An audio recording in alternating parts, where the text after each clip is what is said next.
So we'll get straight into it, Alex.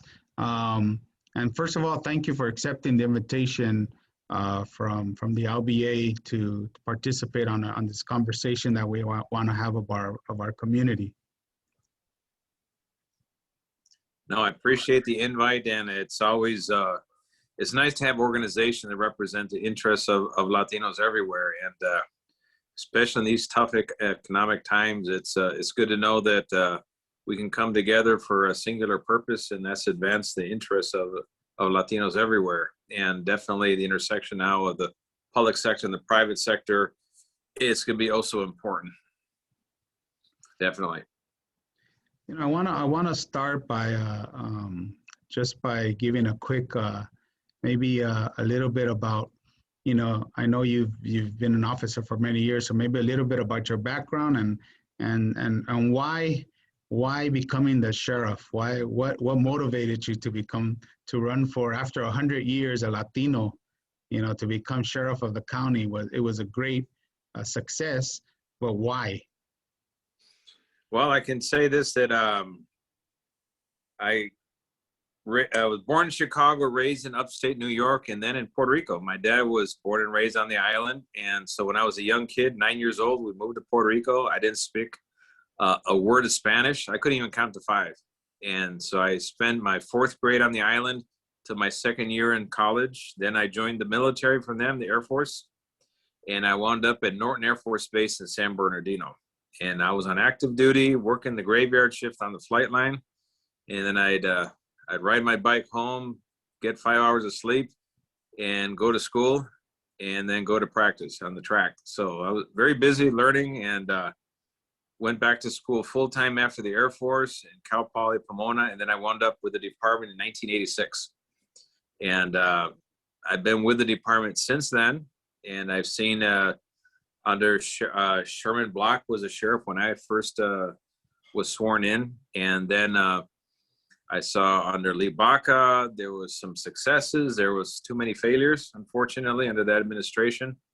And then under McDonald, the failures just doubled. They got worse. The organization was imploding, so to speak.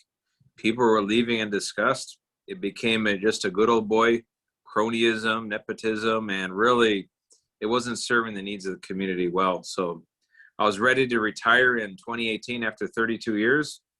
And so my wife and I discussed, and we thought, well, what if we do something to fix it before we walk away? Can we? And so she gave me the green light, and I announced in 2017 that I was going to run against McDonald. No name recognition. I was going to be a retired lieutenant in 2018, and the political establishment, the LA Times, said, "No way, Jose. And you're a fool to even think of it." And so the best thing we did was ignore all the advice of everybody that said it couldn't be done.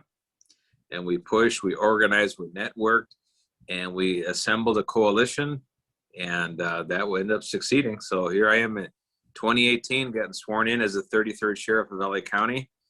The last sheriff who spoke Spanish was in 1880, and that was Tomas Sanchez. So we're going back a ways. And there's been other Latino sheriffs in the history of the department, but Spanish speaking, you have to go all the way back to the 1800s. So it's a small group. And now the department is a reflection of the diversity of the community. We're a majority Latino organization now. That's just not at the deputy ranks. Now it's all the way up, all the ranks of the department reflects the diversity of the entire county of Los Angeles. We hire locally only, and we don't hire out of state anymore. And now we have people eager to sign up to become deputy sheriff. And unfortunately, the economic times, we've had to shut down our hiring, but we have over 500 applicants ready to go the drop of a hat. So it's our recruitment has been very successful now. Even where the other law enforcement agencies are failing at it, we've been enjoying quite a lot of success.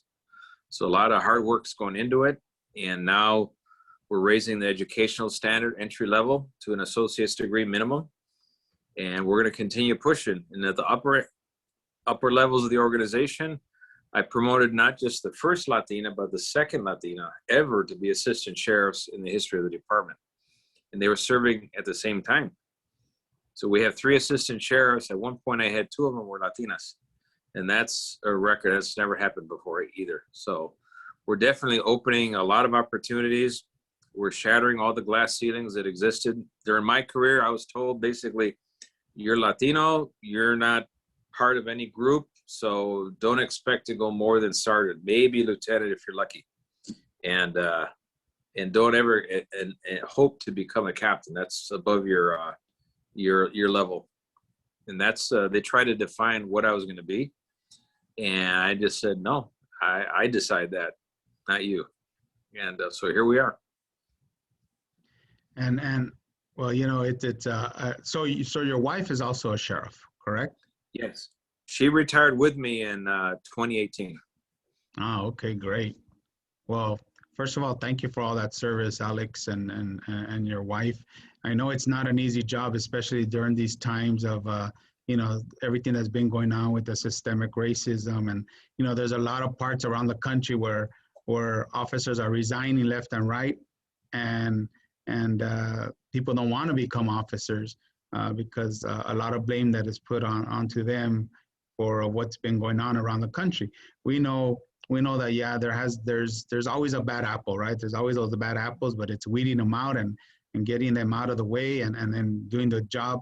And I think that what I've been hearing, and I'm sorry that I have to do my investigation on the inside of your department, but friends that I have on the inside of your department, I've been hearing that you've actually been weeding out a lot of the bad apples, and you've been doing a lot of changes on the inside of the department to make sure that our community that the department looks like our community and that works with our community for its safety. Yes, we're only as strong as our weakest link. And to date, I've terminated 84 employees, and today they presented me the 85th. And I looked at it, and from past sheriffs, they never involved in terminations because that was handled by the undersheriff or the assistant sheriffs. But I thought if I'm going to end somebody's career, I swear them in at the beginning, I should also be involved at the termination side as well to make sure we've done everything the right way.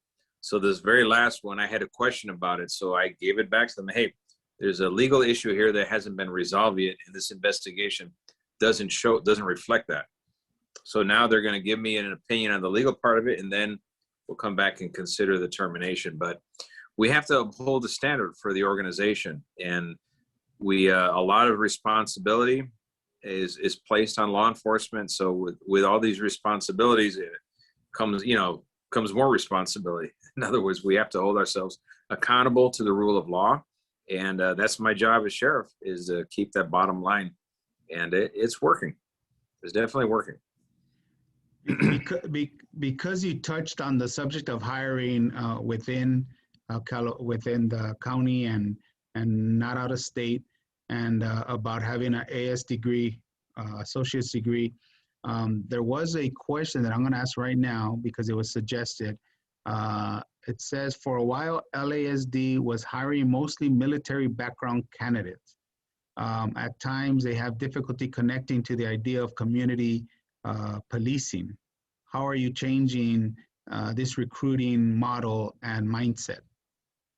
Well, on every class now, if we have a class of 90 students, we might have 6 or 7 that have a military background, but we're hiring them from LA County. So there's people that are born and raised in LA County, join the military, then they come back to where they were raised.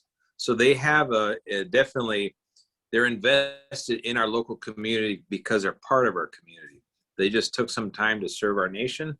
They return home and they're in good standing. There's members of our community. Of course, we want to hire them. We're just not going to be hiring military people out of state or anyone from out of state because they have no investment in our community, but our local kids definitely do, and they represent us. So those are my top priority. Great, thank you. How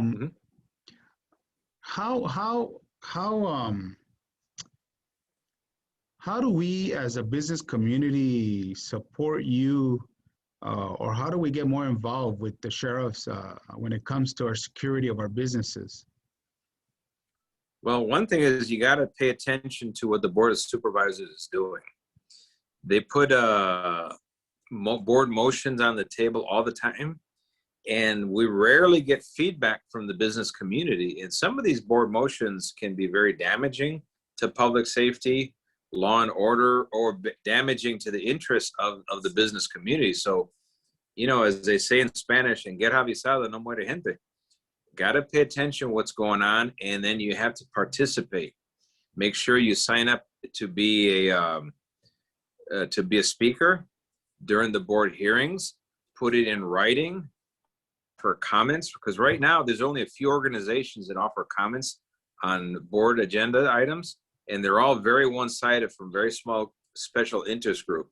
There's pretty much anti-law enforcement, and it doesn't really reflect the business community's interest at all. And but they're the only voice that's speaking at these board hearings. So we need to hear from the business community. We need to hear from taxpayers.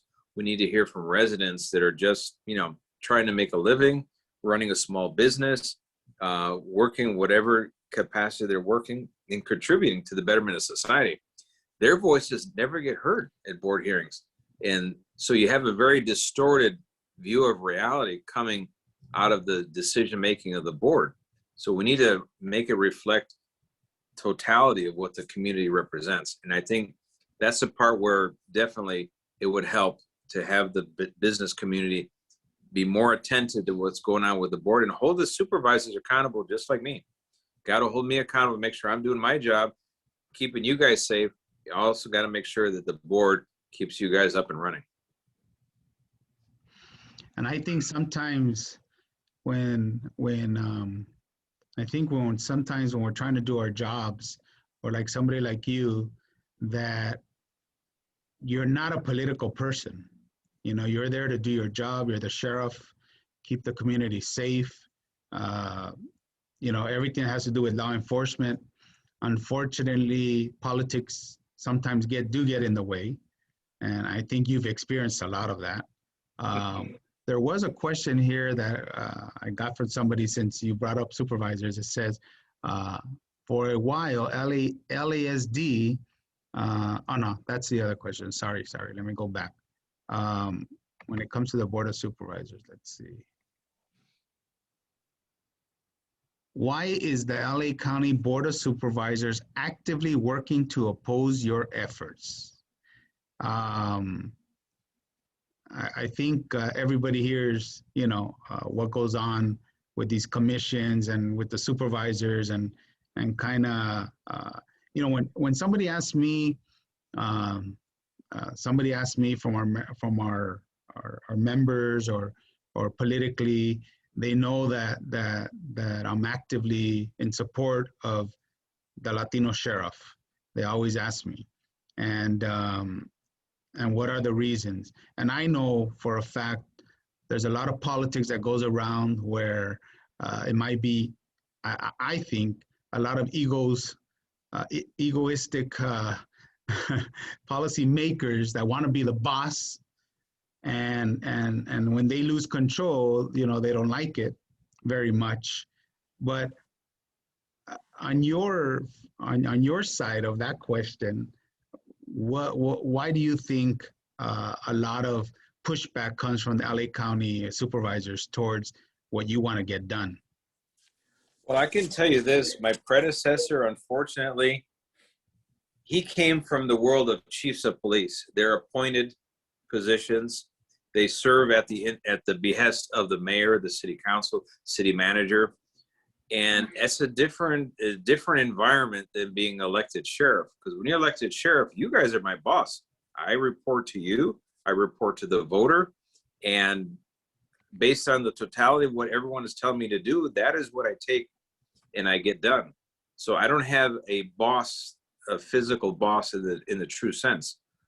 My boss is the voters of LA County, the residents of LA County. But when McDonald was sheriff, he gave away a lot of the authority in the independence of the job. He gave it to the Board of Supervisors because he didn't have any vested interest in the independence of the sheriff. For him, it was just another appointed position.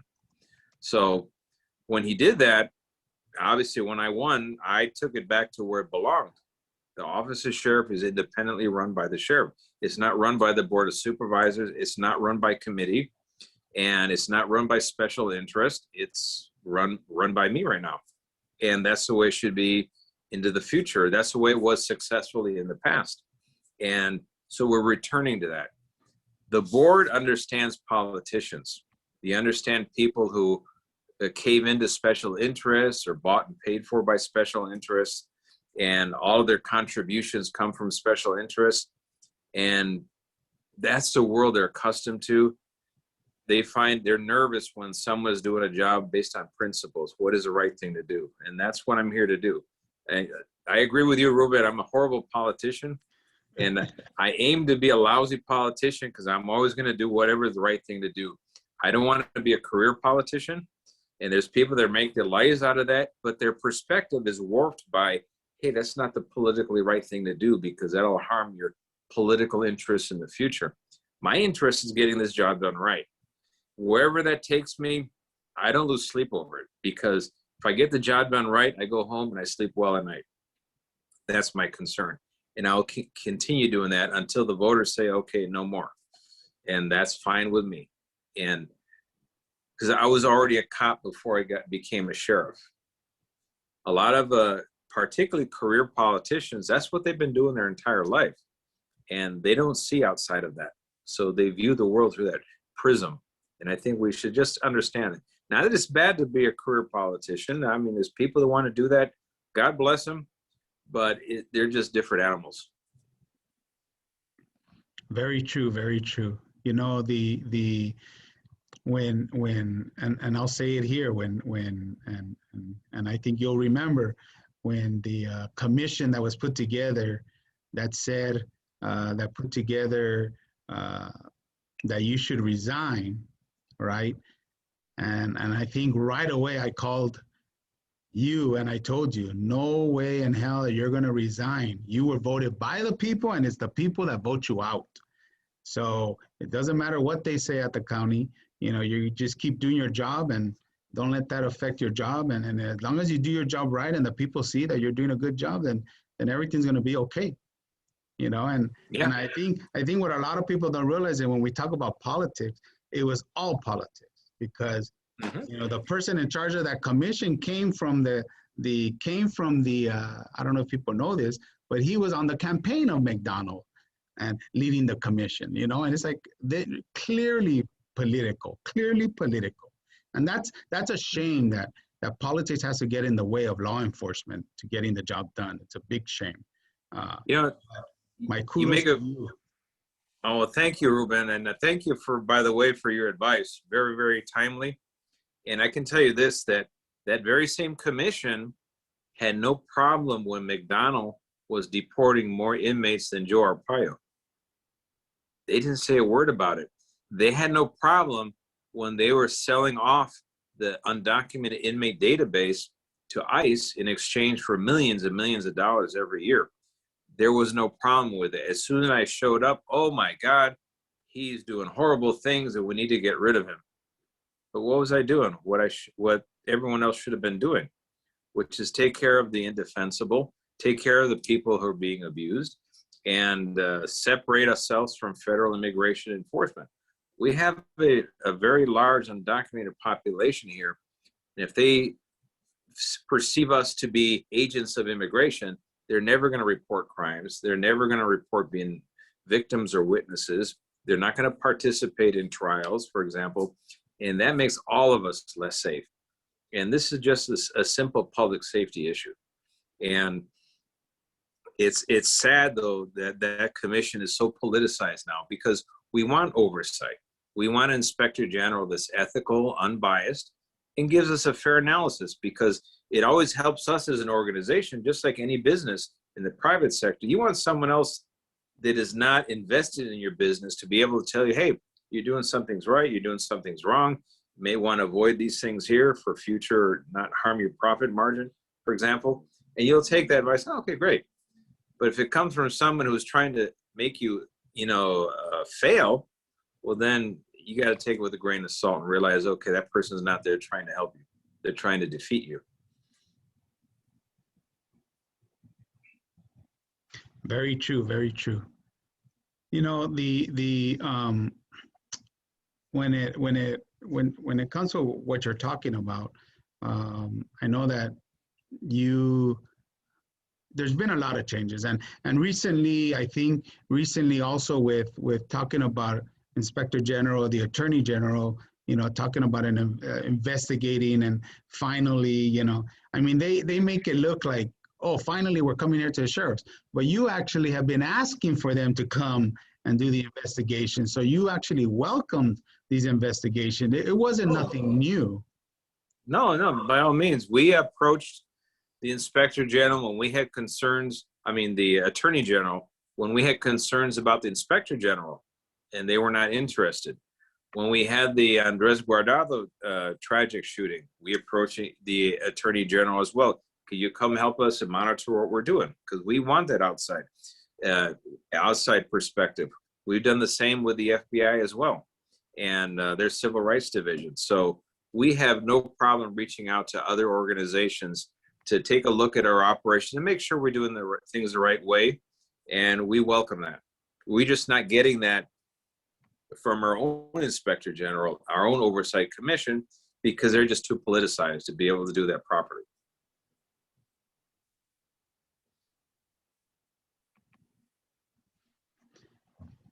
Is there anything else, Alex, that you would like to add regarding our business community, Latino community?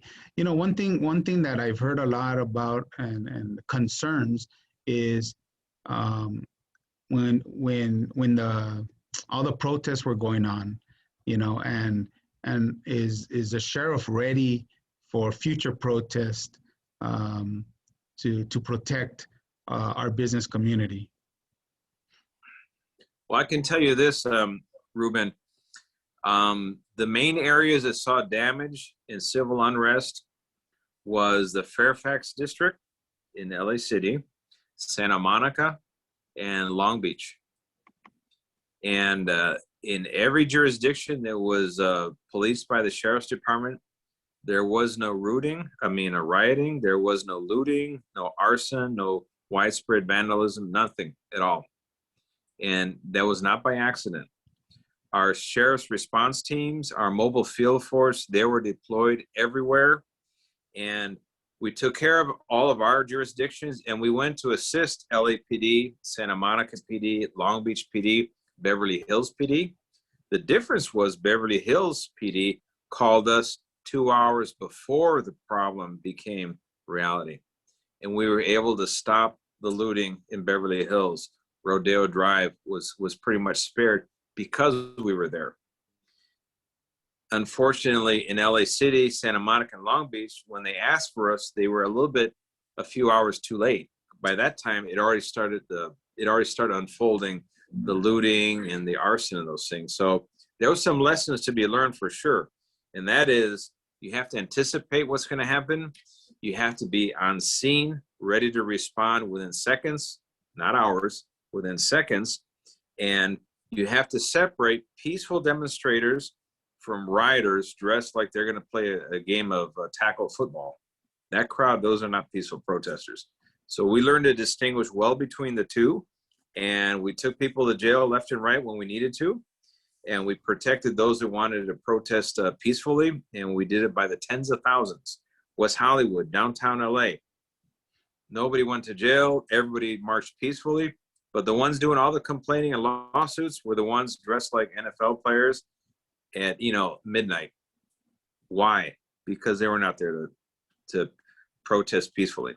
So lesson learned for the municipalities and the chiefs of police. They want to do a good job, but they have the restriction that they first have to get the clearance from their political overseers, which is the mayor, the city manager, city council. So it's not as simple for them. So for us in the Sheriff's Department, I'm the mutual aid coordinator for the whole region for LA and Orange County. So I coordinate with the National Guard. We requested the National Guard. We deployed them appropriately.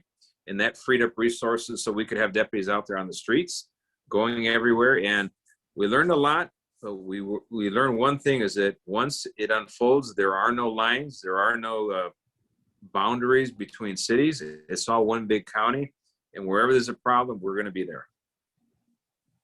Well, we appreciate that, Alex. And I like to now see if we can take a couple questions. If anybody has a question, if you want to put it through the chat so that we can pass it over to Alex, we'll go there. We'll do that now. Let me see.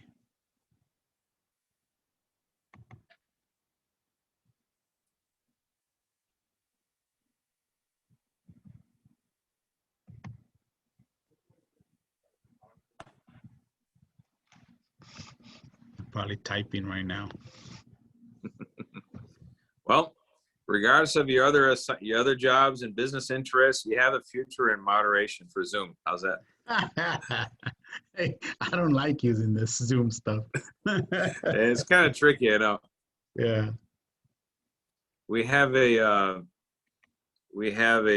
Deputy Morgan Arteaga. She does a lot of our moderating, but we have a sign language interpreter as well, Melissa.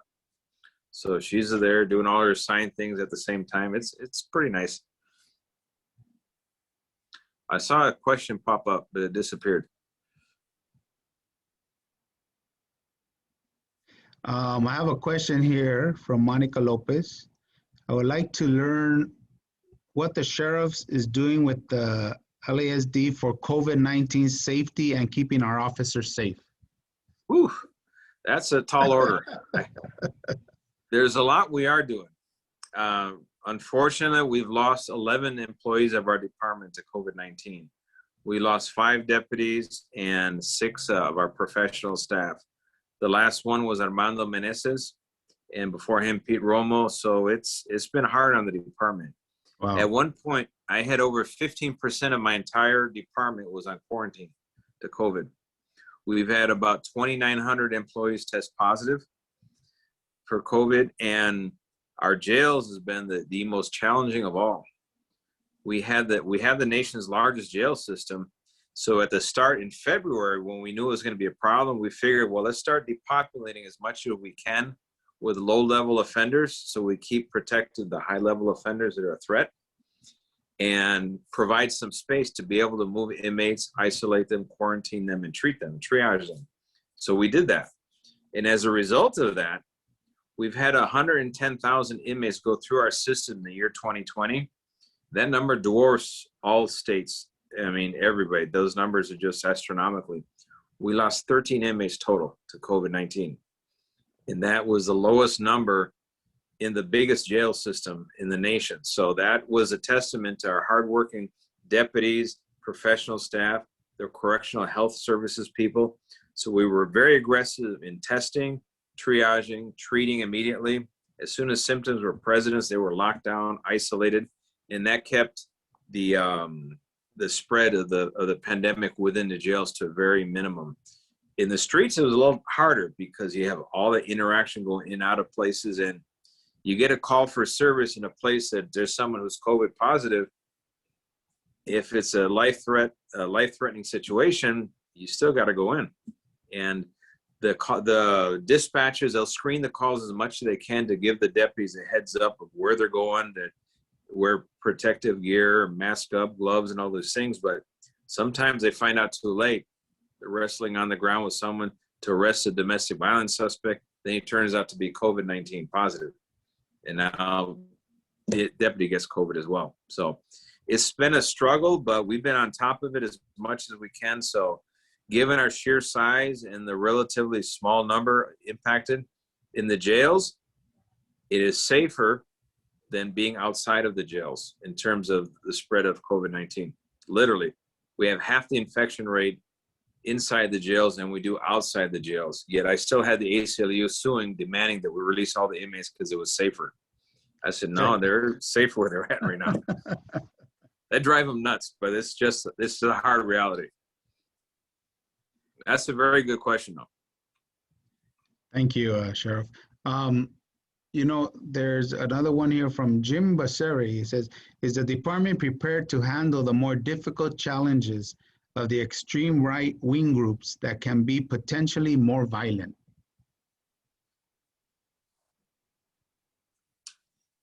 Yes, we are. I can tell you this. One, we're not going to tolerate any type of group, far right, far left, far anywhere.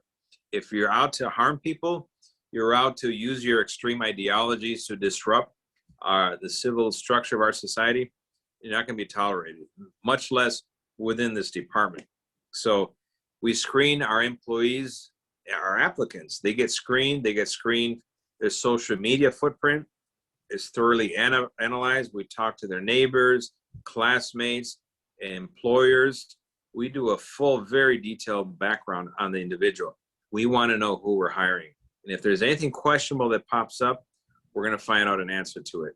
And then in the academy, the trainees, they get evaluated by their peers. And this is when a lot of these biases and prejudices start popping up when they have these conversations. So you get evaluated by your peers. So if you have a platoon of 15 trainees, recruits, you're going to have, each trainee is going to have 14 evaluations of him beyond his supervisors. So that tells the staff at the academy what this person is like, how this person interacts with other people. And this is where some of the biases are telling. And then if it's unacceptable, what comes up, the recruit doesn't graduate, they get fired.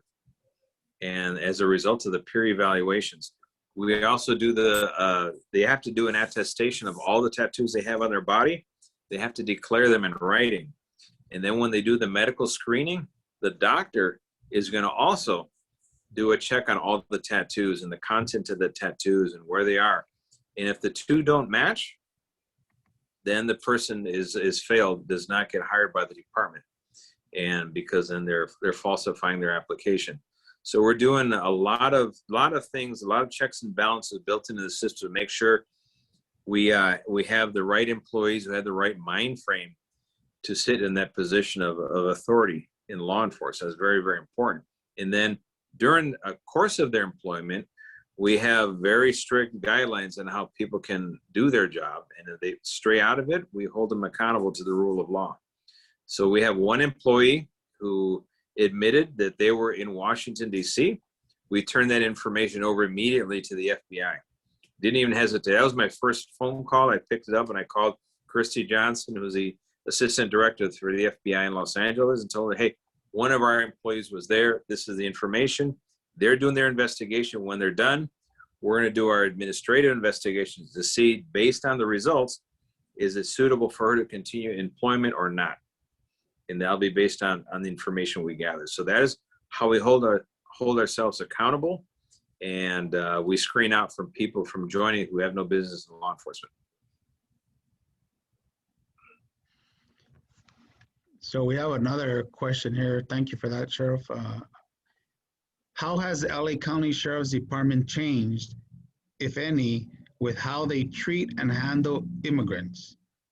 How does ICE work with your department?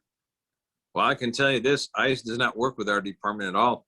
We kicked them out of everywhere. As soon as I took office, we kicked them out of the courthouses, the patrol stations, and all of the jails. That was the first move. Then we started examining SB 54, the California Values Act, and we started narrowing the qualifying charges for which they could be transferred to the custody of ICE. And then in March of last year, or April of last year, I made a permanent moratorium where there's no one being transferred to ICE at all. And then we found out something else that we were totally unaware of.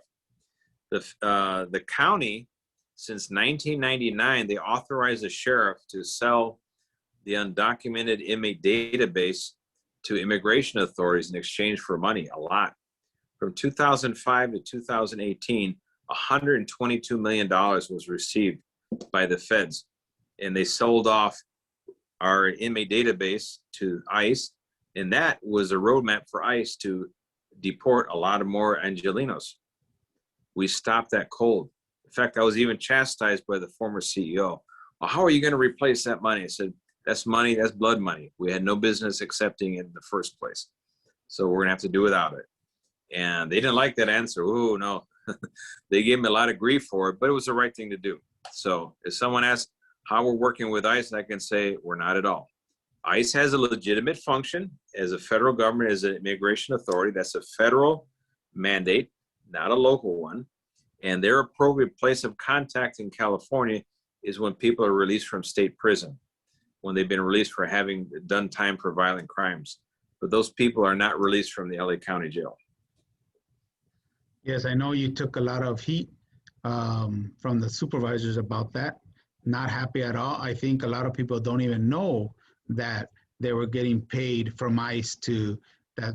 I mean, we're talking millions of dollars every year that you stopped, which really upset the supervisors, which is kind of one of the reasons why they don't like you and they want you out, because you made them lose money, you know, but it was the right thing to do. I think that was the right thing to do, and you did it. And you know, once people find out of what they were doing, you know, I don't know much longer they're going to be voted in as county supervisors.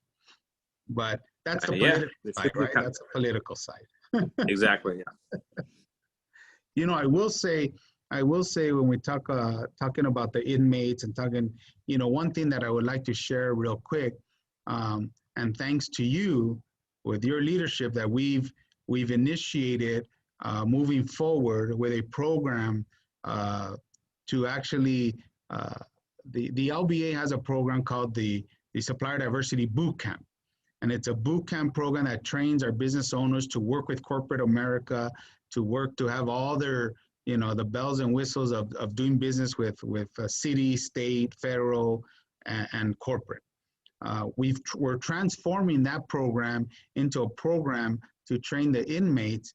So when they're getting out of prison, and we're talking about in a short span, within the year, 6 months, you know, prisoners that are interested, that have great ideas, that are interested in becoming entrepreneurs and starting a business, you know, we're putting together a program that's going to train them to do that from the inside virtually. And we're working through some of the officers that you put together with us. And it looks like this is going to become a reality. We're going to be able to train some of these inmates getting out into society. We're going to follow them step by step. We're going to raise funding for them to be able to have a scholarship to start their business. And we're going to help them start their businesses. And this is something that you spearheaded with the LBA. And we're thankful for that. And I think there's a lot of the officers that we're talking to are thankful for the program also, because I mean, I think we're going to make a big difference with inmates being released where have nothing to do or nowhere to go, where they're going to straight into possibly starting their own business. And I'd really like to thank you for that, for being a visionary. And I think, you know, I kind of get into a lot of things that some people think I'm crazy, but I really think that this is going to be something that we're going to be successful and be able to move it in all the counties, not just LA County. But we're starting here. We're going to start with the women's prison. We're going to do about 20 women, right? That are going to be the first students, and then move on from there. But I'm really grateful that you saw the vision and that you're open to this. And I wanted everybody online right now to know what the Sheriff's Department is what we're planning together. Well, no, I appreciate your leadership in that endeavor, Ruben, and the LBA. That is so important because, I mean, we spend a lot of our energy as an organization taking pretty much dangerous people off the streets, putting them in jail. But we're not there just to warehouse people. We also want to see them have a chance to become a better human being, productive member of society while they're in jail. So when they get released, they're in better shape. And they come back, they hit the streets running, looking to join that business, become a small business owner themselves, and give them the tools for success. We launched another endeavor with the IBEW, International Brotherhood of Electric Workers. We're trying to establish the standards for an apprenticeship. So inmates up at South Facility and Pitches Honor Rancho, the ones that qualify, and these are going to be AB 109 prison realignment inmates, they'll join the apprenticeship. So when they get released from custody, they're actually going to walk into a job as an apprentice electrician.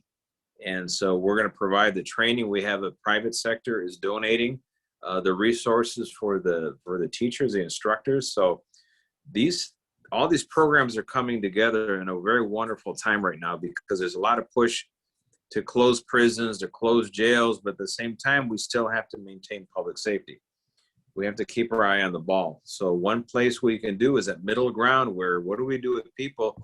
They're not going to be in jail forever. They're not going to be in prison forever. Let's make them a better person and a contributor to society, a net contributor. And this is the way to do it. So I applaud you for what you're doing with that, Ruben, as well. Thank you, Alex. And so we're going to be ending here soon, and I just wanted to, let me see, another quick question here. Is there room for collaboration within LASD and prisons to assist with their COVID-19 problems? You know what? Funny you guys mentioned that, because right now I have 3,800 inmates that are state prison inmates. They were sentenced to state prison for serious violent felonies. They're not eligible to remain in LA County Jail. So those 3,800 inmates, I need to transfer them to state prison. I'd love to collaborate with a state prison and say, hey, take your inmates because you're costing us money. I mean, they reimburse us for part of the expense, not all of it. And they're occupying space, and we'd want to keep it vacant so we could spread out the population and decompress it. So they have their own set of problems, unfortunately, with COVID in the state prison system. They're far greater than ours. So in our system, in the year 2020 alone, we put 110,000 inmates through the LA County jail system. 110,000. We wound up with 13 COVID-19 deaths. So that numbers, you can see, are extremely low. And we're trying to keep it that low, but we need the state prison system to pick up the pace so we can lower our population again.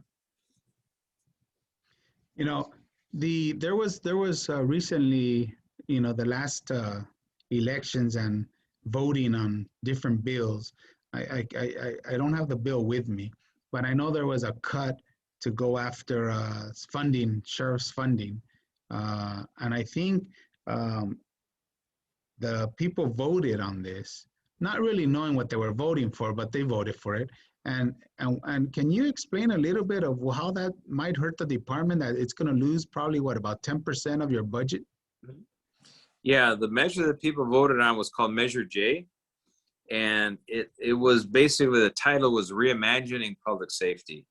And they wanted to reinvest. They have these very colorful phrases. It sounds like rainbows and puppies and things like that, unicorns. But the gist is they want to take 10% minimum of net county costs.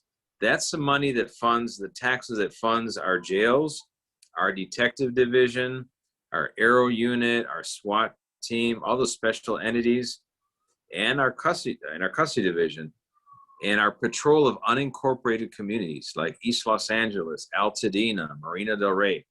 It funds them, but by reducing 10% out of that, that would be a loss of $177 million to the sheriff's department. And that would be a catastrophic loss, because we've already lost $145 million from the last fiscal year.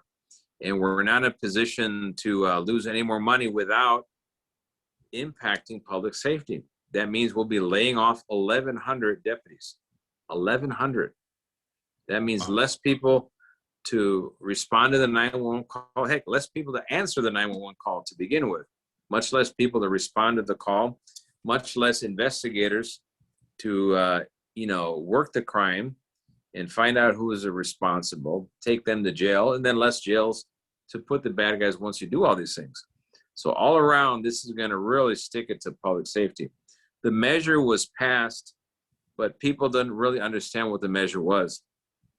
They thought it was about priorities and investing in all these wonderful things like schools and youth and all that, but it doesn't, the voter never knew that it came of actually taking money away from law enforcement. All it said is it couldn't be spent on law enforcement issues or public safety, but it never said that the money would come from public safety. That was kind of hidden in the details there. So now the Board of Supervisors has to figure out what they're going to do, because their constituents do not want to see public safety funds reduced. And that's all part of this defunding the police movement. There's a a few people with bullhorns jumping up and down demanding it, but the average person on the street, including people of color in the hardest hit communities, they're saying, no, no, no, no, no. I want my deputy.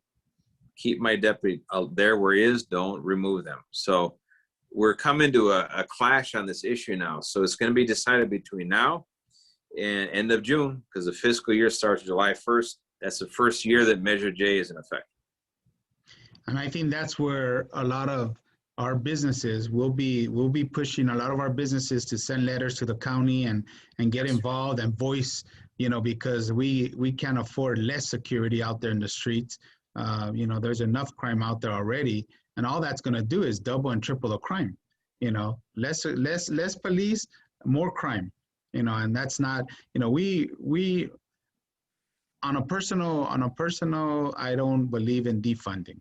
I believe in reorganizing and reorganizing within and seeing how you can assist in different areas, but defunding is ridiculous.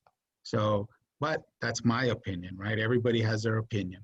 But let me see, I think I'll take one more question and then we'll let you go do your job, Sheriff.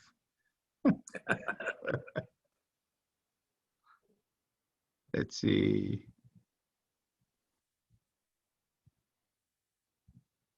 So actually the question I just asked, somebody asked the same question, so we got that.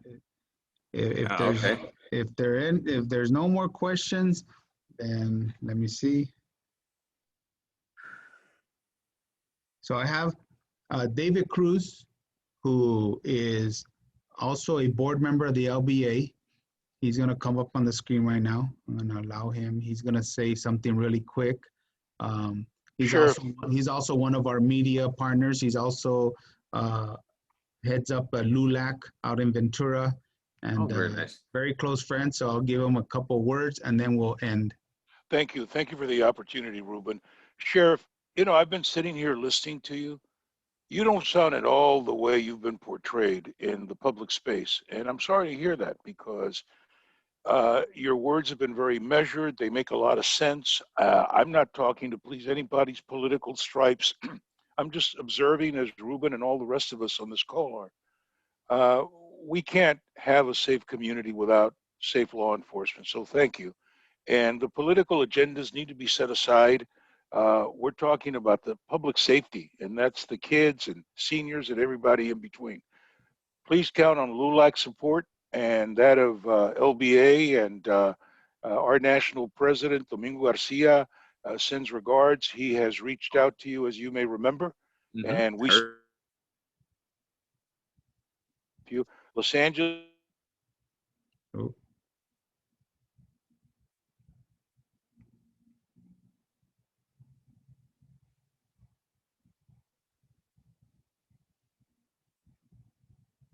Can you hear me? Looks like we got stuck.